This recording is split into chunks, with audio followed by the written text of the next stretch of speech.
Hi, Art Kurtz here for Easy Access Math, and today we're going to do subtraction of two trinomials.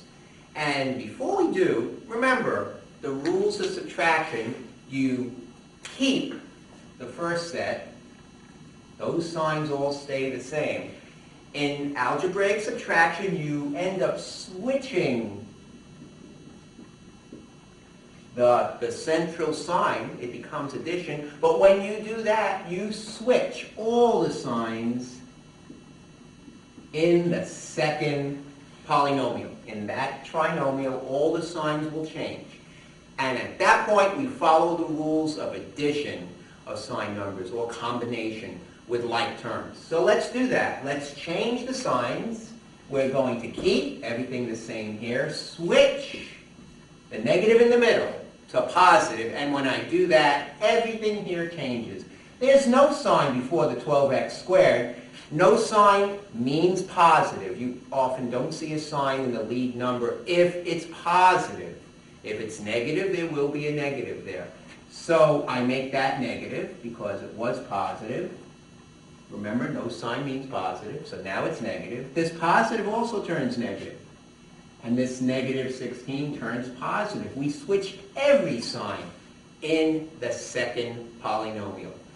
Now what I'll do is I'll line them up with the new signs. I'll have the negative 12x squared under the 3x squared, the negative 7x under the 5x, and a positive 16, because that changed, under the 9.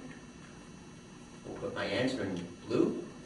And let's now follow the rules of addition. I did my setup. I did the subtraction setup.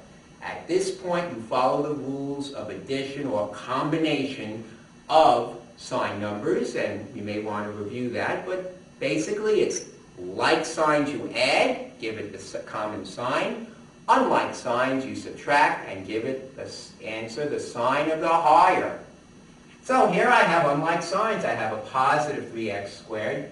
Remember, no sign means positive. And a negative 12x squared. Subtract 3 from 12 gives me 9x squared. And the sign of the higher is negative.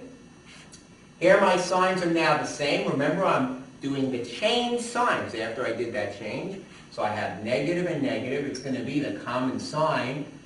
And 5 plus 7 is 12, and the x comes down, so it's 12x. Remember, with addition and subtraction, two negatives stay negative. It comes down in addition of sign numbers. And so it's negative 12x, and it's positive, add them up, 25. So I have negative 9x squared minus 12x plus 25. And that's how you do subtraction of two trinomials. Now remember, it involves those rules of sign numbers. The addition of sign numbers comes into play at the end. So remember those rules. Like signs you add, give it the common sign. Unlike, you subtract and give it the sign of the higher. Those are the rules for addition or combination. That's a little different than the rules for multiplication and division. And we have all of those rules here on YouTube, so check them out and watch.